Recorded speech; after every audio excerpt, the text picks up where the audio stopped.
Hey everyone, Mulligan here, and welcome to part 4 of the spoiler preview for the upcoming set, The Fall of Argenport.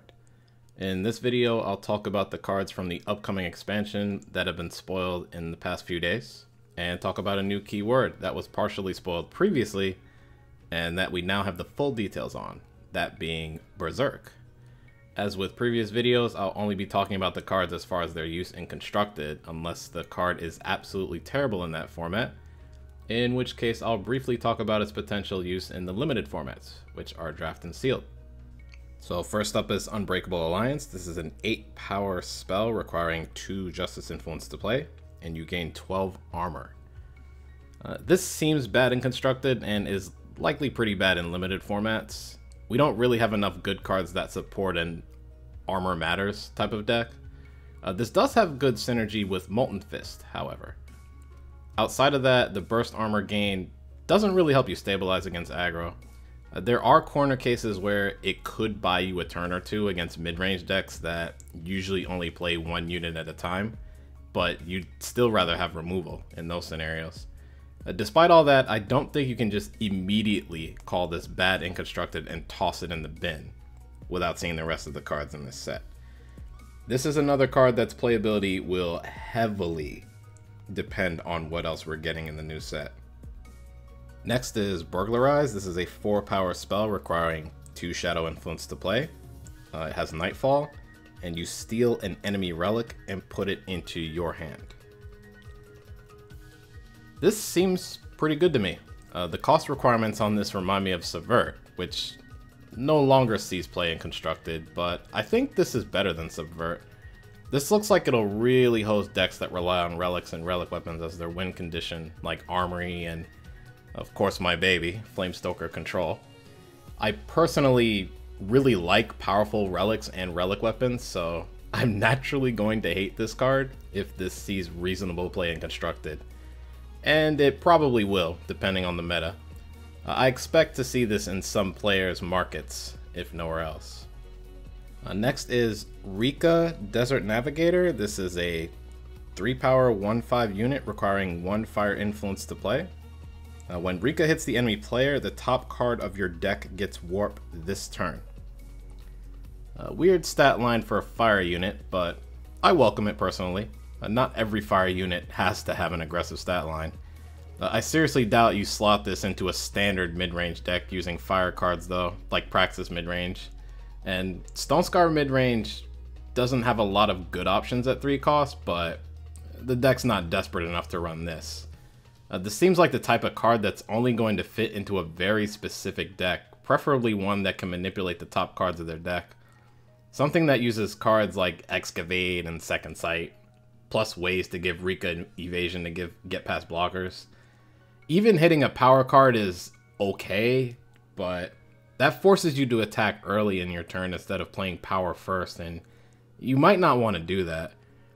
This just reminds me too much of Cabal Recruiter, which doesn't see serious play in Constructed, and I doubt this is strong enough on its own to see Constructed play either. Next is Savage Denial. This is a 1 power fast spell requiring 1 primal influence to play, and you negate an enemy fast spell.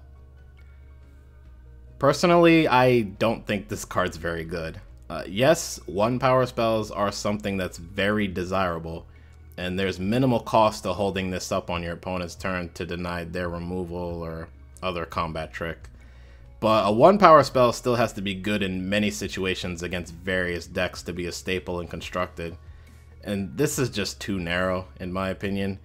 Unseal is still better than this, and that card is typically a sideboard card in tournaments.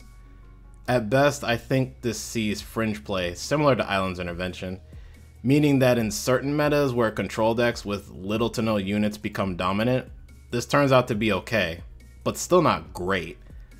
There are only so many fast spells in this game that are good. Ranger's Choice is getting added to the pot, but even that's not enough for this card to be commonplace. This seems like market material at best. Now let's talk about the keyword that was revealed called Berserk. As I said in the beginning of the video, Berserk was previously revealed before on another card that was spoiled, but we didn't know what Berserk did. The information I'm about to show on Berserk is from the latest article on Direwolf's website, so I'll read from the article word for word on how it works. Then I'll talk about the cards that have been spoiled so far that have the Berserk keyword. When you attack with a unit with Berserk, you have the option to make it go Berserk, and you can also choose to attack as normal. When a unit goes Berserk and survives its first attack, it immediately attacks again. You only receive the second attack once, and only on the turn you choose to go Berserk. When a unit goes Berserk, it gains Reckless. So the way Berserk works in the game kinda reminds me of Revenge when it comes to the unit gaining Reckless afterwards, since Revenge units gain Destiny after Revenge is triggered. Aside from that, this could be huge for more aggressive decks, but it'll depend on the cards we get in this set. Anytime a new mechanic or keyword is revealed, there has to be at least a few cards with that mechanic or keyword that are powerful enough to incentivize players to use those cards. So let's take a look at the new cards with Berserk that were spoiled, as well as circle back to a card that was spoiled before that has Berserk. So first off is Territorial Elf. This is a 2-power 3/1 unit requiring 1 Shadow Influence to play. It has Berserk, and Territorial Elf can't block.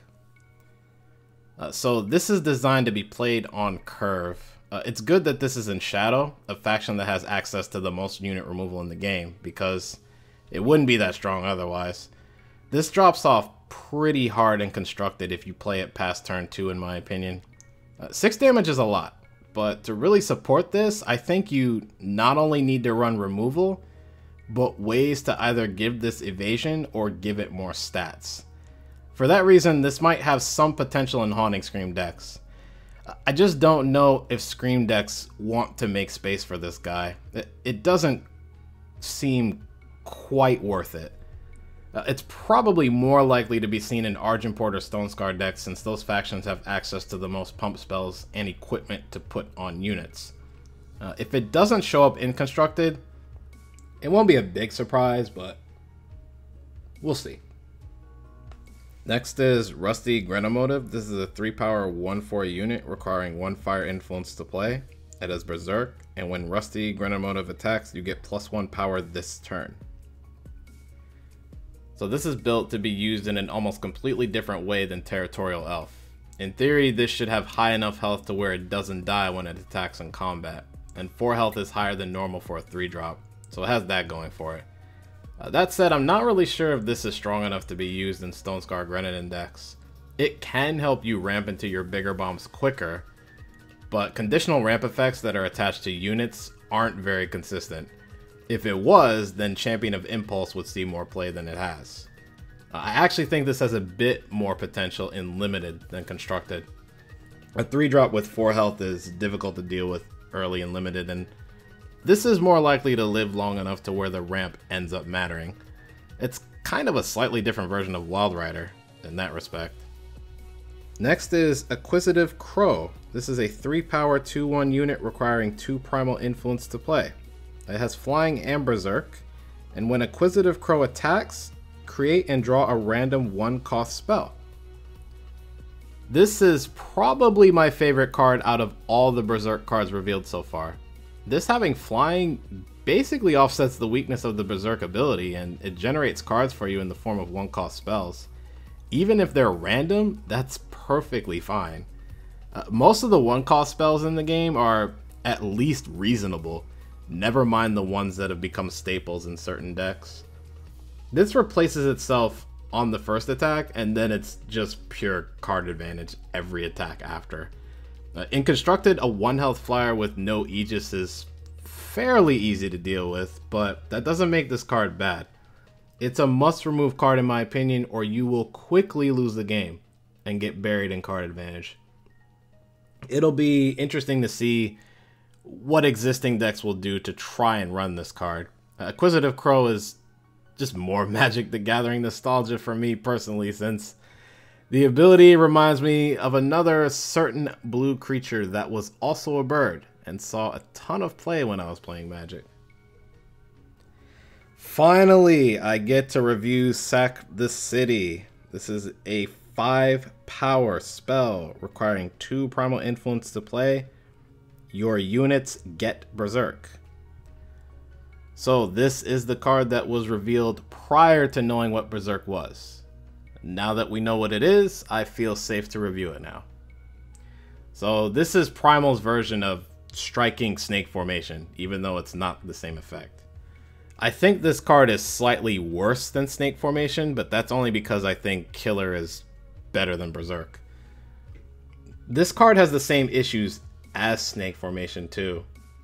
The ceiling is really high for a card like this. You get a bunch of pretty sizable units on board with some type of evasion, and you play Sack the City, giving all of them Berserk. And factions like Huru and Elysian have no shortage of big units.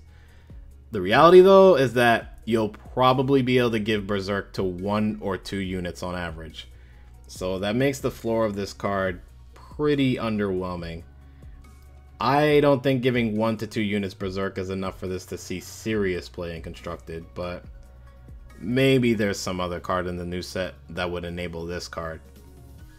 Thanks for listening to my thoughts on the most recent spoilers from the upcoming set that we got the past few days. If you liked the video, feel free to hit the like button.